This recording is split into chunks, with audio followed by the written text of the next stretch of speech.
இதோ எந்தன் தெய்வம் முன்னாலே நான் ஒரே ஒரு புன்னகையில் கண்டேனே.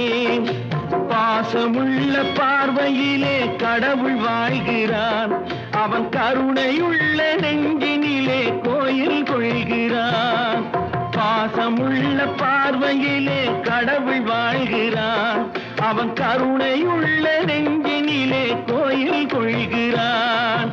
இதோ எந்தன் தெய்வம் முன்னாலே நான் ஒரே ஒரு புன்னகையில் கண்டேனே.